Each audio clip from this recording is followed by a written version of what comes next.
After a long wait, the new Toyota Supra has arrived in Australia.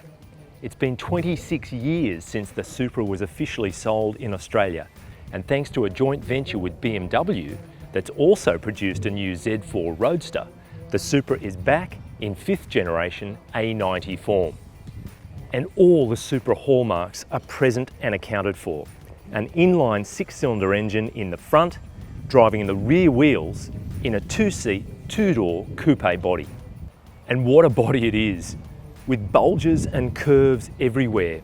It's been influenced by the iconic 2000 GT from the 1960s, and things like this double bubble roof, a very long nose, and a short cabin are indicative of that car. It also tips its hat to the A80 Supra, a car that proved so popular in the grey market here, but was never officially sold in Australia.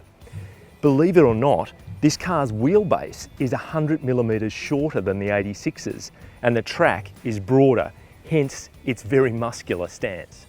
Produced at Magna Steyr in Graz, Austria, this car launches the GR brand in Australia. Its full name is the Toyota GR Supra. It stands for Gazoo Racing, an initiative of Toyota President Akio Toyoda, representing Toyota Motorsport here and overseas, from World Endurance Sports Car Racing to the World Rally Championship, long-distance rally raids, and more. Toyota's invited us to the mega Phillip Island race circuit to experience the car, which is kind of appropriate because it certainly knows its way around the Nürburgring, as well as the twisting roads out in Victoria's South Gippsland. We'll get behind the wheel shortly, but before we do, you can read my full detailed written review at carsguide.com.au.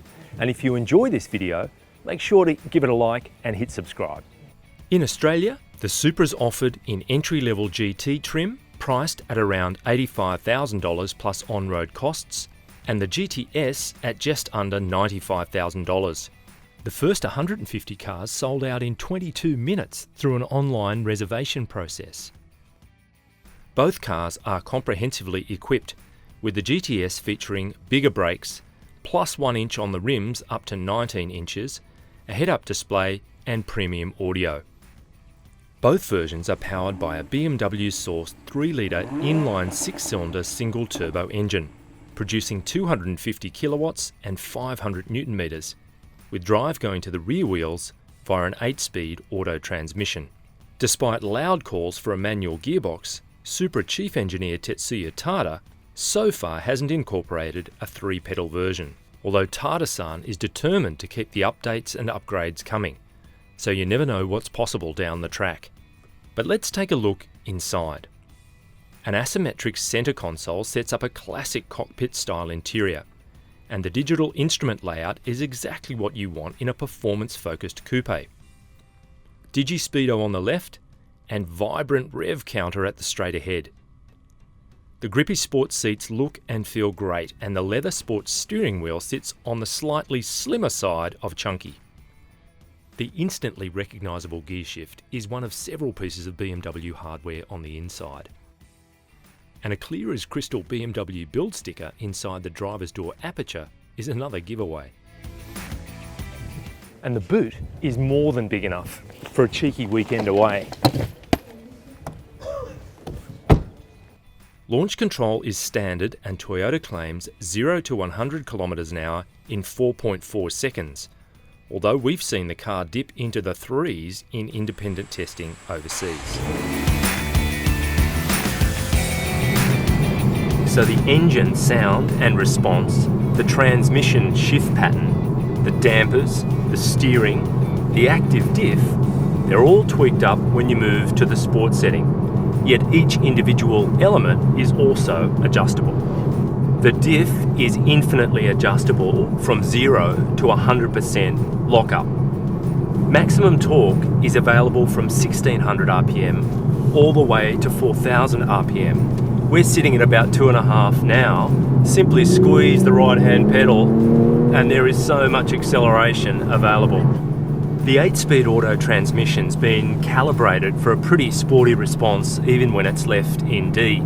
Switch it over to manual and you can use these steering wheel paddles and you're getting really nice quick shifts. That feels more like a dual clutch transmission than a torque converter auto. It's really pretty rapid.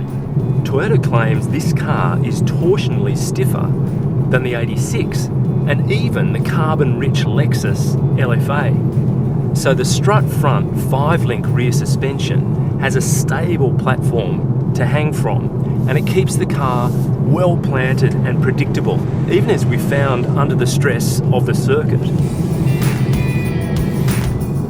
The aluminium front suspension reduces unsprung weight and keeps the car light on its feet. And the electrically assisted steering, it's accurate and provides good road feel. Select Sport and the ride sharpens appreciably. Even in comfort, it's firm, but it's definitely daily drive acceptable. And after all, that's what you sign on for with a car like this.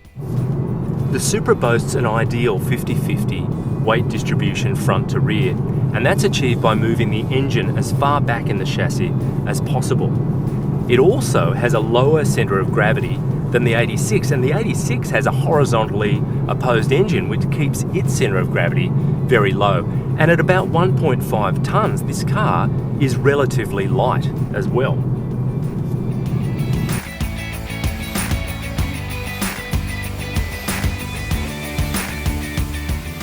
And it all came together around the epic 5.3 kilometre Phillip Island GP circuit. Balanced, stable and seriously rapid, the Supra ate up the flowing layout. Howling up to its 6,500 RPM rev ceiling, it turns forward thrust into prodigious lateral grip. The fat Michelin Pilot Supersport rubber gripping hard, the chassis telegraphing every move, and the steering remaining super accurate and predictable.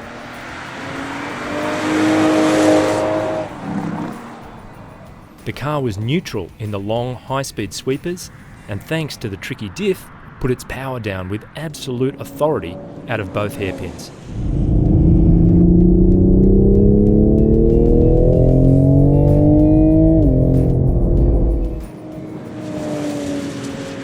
Entertaining growls, pops and bangs from the exhaust were icing on the hot lap cake. It's brilliant.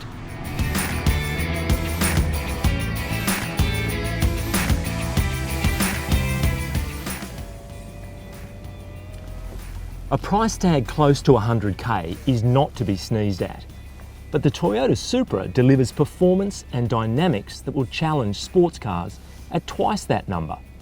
It's an uncomplicated drive, and I mean that in a good way.